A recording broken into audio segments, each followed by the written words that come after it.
Madam విద్యావేత్త professor పేపర్లలో articles రాస్తూ ఉంటారు. తెలంగాణ ఉద్యమం పోయి వస్తాం మళ్ళీ ఒకసారి ఆర్టికల్ చదివితే ఖచ్చితంగా ఇప్పటి అంశాలను టచ్ చేస్తూ ఉద్యమంలో ఏం జరిగింది మనకు తెలియని చాలా అంశాలను మేడం ఆర్టికల్స్తో చదువుతూ ఉంటాం. Madam please.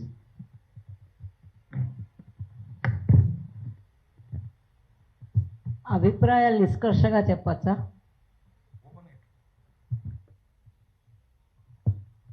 ఇది కొంతమందికి తెలంగాణలో నచ్చకపోవచ్చు. ఓపెన్గా మాట్లాడండి మేడం. ఇప్పుడు మనం ఎన్ని మీటింగులు పెట్టుకుంటున్నాం. నాకు తెలిసి తెలంగాణ చదువుకొని ఊళ్ళో ఉన్న వాళ్ళకు కూడా మా తెలంగాణ అన్న ఫీలింగు ఉంది, అస్తిత్వం దెబ్బ తగులుతుందన్న ఫీలింగు ఉంది, అందరికీ తెలుసు. అయితే ఎక్కడ ఫెయిల్ అవుతున్నామంటే లాస్ట్ టైం ఎలక్షన్స్లో నేను గమనించింది ఏంటంటే చాలా ఆబ్జెక్టివ్గా ఉంటున్నాం అన్న కొందరు జర్నలిస్టులు అన్ని పార్టీలని స్థానిక పార్టీతో సహా విమర్శించి అటువైపు తిడుతున్న విపక్షాలకి చాలా సహాయం చేశారు. ఎప్పుడు ఒక మాట చెప్పేవారు జయశంకర్ గారు. ఇంటికి వచ్చినప్పుడు ఆయన జర్నలిస్టులు ఏమడిగేవారంటే, సార్ మీకు కేసీఆర్ తెలంగాణ కావాలా, సామాజిక తెలంగాణ కావాలంటే ఫస్ట్ ఆయన ఏమనేవారంటే, ముందు భౌగోళిక తెలంగాణ రాయనండి అయ్యా, తర్వాత మనం కొద్దుకుందాం, మనలో మనం కొట్టుకుందాం, ఇప్పుడు బయట వాళ్ళతో కొడతామా మనలో మనం కొట్టుకుంటామా అని అడిగేవారు. అలాగా ఈ స్టేట్ కన్సాలిడేట్ కాకుండా జస్ట్ 10 ఏళ్ళు కాకుండా స్థానిక పార్టీని ఓడించి దానికి ఎగెన్స్ట్గా మాట్లాడిన వాళ్ళు, నేను విద్యార్థుల్ని ఉద్యోగాలు ఎదురు చూసేవాళ్ళని తప్పుపట్టను. వాళ్ళ ఆవేదనలో వాళ్ళు వేసి ఉండొచ్చు టికెట్ ఓట్లు. రైతుల్ని కూడా నిజానికి రైతులు అప్పటి ప్రభుత్వానికి ఓటు చెయ్యకపోవడం అనేది చాలా దుర్మార్గం. కానీ వాళ్ళ అమాయకత్వమో తెలియదు, అజ్ఞానమో తెలియదు, బ్రెయిన్ వాష్ అయ్యారో తెలియదు. కానీ ఉద్యమ కాలంలో ఉన్న యూనిటీ ఎందుకు లేదు, ఐక్యత ఎందుకు లేదు? తెలంగాణలో ఉన్న వాళ్ళు కూడా స్థానిక పార్టీని తోసేసి బయట వాళ్ళకి ఇప్పుడు ఇంత కుక్కలు చింపిన విస్తరణ ఎందుకు అవుతోంది అంటే అందరికీ మనం చోటిచ్చాం. అక్కడ మనం ఏదో ఆబ్జెక్టివ్గా ఉంటున్నామని స్థానిక పార్టీని కూడా పోగొట్టుకుని, ఇంకొకటి ఏంటంటే చాలా మొదటి నుంచి అసలు ఎవరు ఏం చేశారు తెలంగాణకి అని చూస్తే కాంగ్రెస్ తెలుగుదేశం ప్రభుత్వాలు ఎట్లా పరిపాలించాయో చూసాం. సరే, గత 9.5 ఏళ్లలో ఏం జరిగిందో చూసాం. ఇంకొక టర్మ్ మనం గనక ఓపిక ఉండి అదే ప్రభుత్వాన్ని కంటిన్యూ చేస్తే వీళ్ళకి ఇంత ధైర్యాలు ఉండేవి కాదు. ఇప్పుడు ఆంధ్ర వాళ్ళ ధైర్యం అంతా ఏమిటంటే, ఎందుకంటే చాలామంది తెలుసు నాకు, చుట్టాలు ఉన్నారు, స్నేహితులు ఉన్నారు. ఒక ఆవిడ ఫోన్ చేసి కంప్లైంట్ చేస్తోంది, చస్తున్నాం మా దాంట్లో వీధుల్లో బతుకమ్మలు పెట్టి పాటలు పాటలు పాటలు పొద్దుంచి సాయంత్రం దాకా చస్తున్నాం అంది. అంటే నేనన్నా మీ ఆఖరిపల్లి వెళ్ళిపోండి అని చెప్పా. అట్లాగా అసలు ఎంత వాళ్ళకి ధైర్యం వచ్చేసిందంటే వీళ్ళ ఐక్యత అయిపోయింది, ఇంకా మనం మళ్ళీ వచ్చి ఇక్కడ తిష్ట వేయచ్చు అన్నది వచ్చింది. ఇప్పుడు మరి వాళ్ళ ప్రాంతం మీద నాగేశ్వరరావు లాంటి వాళ్ళు ఒక చిన్న కామెంట్ చేస్తే భరించలేని వాళ్ళు తెలంగాణ రాష్ట్రం ఏర్పడినందువల్ల సమగ్రతకి నష్టం కలుగుతుంది అని ఎట్లా మాట్లాడతారు? సమగ్రతకి ఎట్లా అవుతుంది? ఎన్ని అవ్వలేదు రాష్ట్రాలు? బీజేపీయే 3 రాష్ట్రాలు చేసింది. తర్వాత చిన్న చిన్న రాష్ట్రాలు అది చాలా అయ్యాయి స్వతంత్రం తర్వాత. మరి అప్పుడు రాని ప్రమాదం తెలంగాణ ఒకటి రాష్ట్రం అయితే ఎందుకు వచ్చింది? అది మనం పదే పదే గుర్తుపెట్టుకోవాల్సింది ఏమిటంటే, మనం ఏమాత్రం వీక్నెస్ చూపించినా, ఏమాత్రం అనైక్యంగా ఉన్నా కూడా చిన్న సందు దొరికినా వాళ్ళెవరూ ఎక్కడికి పోలేదు. అందరికీ ఇళ్ళు ఇక్కడే ఉన్నాయి, వ్యాపారాలు ఇక్కడ. నాకు నిజం చెప్పాలంటే ఇప్పుడు తెలంగాణ వాళ్ళకంటే ఆంధ్ర ప్రజల్ని చూస్తే ఎక్కువ దాలేస్తుంది. అక్కడ పరిపాలన చేయకుండా ఇక్కడ వెలిగిపోతున్నారు వాళ్ళు.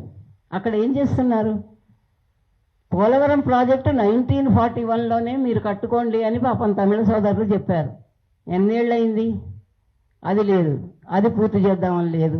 మరి అమరావతి ఎప్పుడవుతుందో 2047 దాకా ఎందరం బతుకుంటామో తెలియదు అమరావతి చూడాలంటే. ఇలాంటివన్నీ పెట్టి అక్కడ ప్రజల మీద ఇది చేసి వాళ్ళకి ఏమి. కానీ ఒక చిత్రం ఏంటంటే, మీరు వారి నాయకులను ఎవరినన్నా ఏమన్నా అనండి, వాళ్ళు నష్టపోతున్నా సరే వాళ్ళు అందరూ సపోర్ట్ చేస్తారు. మనం ఏం చేస్తాం, బాగా పరిపాలిస్తున్న నాయకుడిని తిడతాం ఆబ్జెక్టివిటీ పేరుతోటి, మంచి చేసిన నాయకుడిని తిడతాం. అది మన కర్మ. ఒక్కటి మనం గుర్తుపెట్టుకోవాలి, తెలంగాణ వాళ్ళు ఆంధ్రాలో ఎక్కువ మంది లేరు అక్కడ వాళ్ళతో కొట్లాడడానికి, కానీ ఆంధ్ర వాళ్ళు ఇక్కడ చాలామంది ఉన్నారు మన వీకెండ్ చేయడానికి. మన అనైక్యతే వాళ్ళ బలం. నిజానికి వాళ్ళకి బలం లేదు. తెలంగాణ వారికి చాలా అస్తిత్వ భావనలు ఉన్నాయి, చాలా వాళ్ళకి కావాలన్నది ఉంది. సఫర్ అయ్యారు, బాధపడ్డారు, సాధించుకున్నారు. ఉద్యమంలో ఉన్నలాంటి ఐక్యతతోటి ఒక స్థానిక, నేను ఈ నాయకుడు ఆ నాయకుడు అంటలేదు, ఒక స్థానిక పార్టీ, కాంగ్రెస్ స్థానికం కాదు, జాతీయ పార్టీలకి మన గురించి పట్టదు. కాంగ్రెస్ స్థానికం కాదు, జాతీయ పార్టీలు పక్కన పెట్టినా కూడా తెలుగుదేశం అన్నది ఒక చాలా తప్పది మిస్నామర్. తెలంగాణ ఆయన లేదన్నాడు, కానీ నన్ను అడిగితే తెలుగుదేశం అన్నది చాలా తప్పు పేరు దానికి. అది ఆంధ్రదేశం పార్టీ. అది మనం ఎక్కువగా ప్రచారం చేయాల్సిందే. అది ఆంధ్రుల పార్టీయే, బాగా ఇక్కడ చాలా నష్టం చేసిన పార్టీ అదే, అప్పులు చేసిన పార్టీ అదే, నక్సలైట్ల పేరుతో యువతని చంపిన పార్టీ అదే, గద్దర్తో సహా దెబ్బతిన్నది ఆ పార్టీ వల్లనే. కాబట్టి తెలుగుదేశాన్ని ఆంధ్రదేశం అనే పిలవాలి, మనం ఎవరం తెలుగుదేశం అని పిలవకూడదు నా ప్రకారం. అసలు తెలుగు అన్నదానికి ఆంధ్ర జాతి వాళ్ళకి సంబంధమే లేదు. మీరు రామాయణం చూసినా, మహాభారతం చూసినా, వాళ్ళ జాతి ఆంధ్ర జాతి, వాళ్ళ భాష ఆంధ్ర భాష, వాళ్ళ ప్రాంతం ఆంధ్ర ప్రాంతం. నన్నయ్య తిక్కన ఎర్రాపరగడం చూసినా కూడా మేము ఆంధ్రం బొనరించి అన్నారు వాళ్ళు, మేము ఆంధ్రంలోకి ట్రాన్స్లేట్ చేసామన్నారు వాళ్ళు. ఎవరు మేము తెలుగులో ట్రాన్స్లేట్ చేసామని అనలేదు.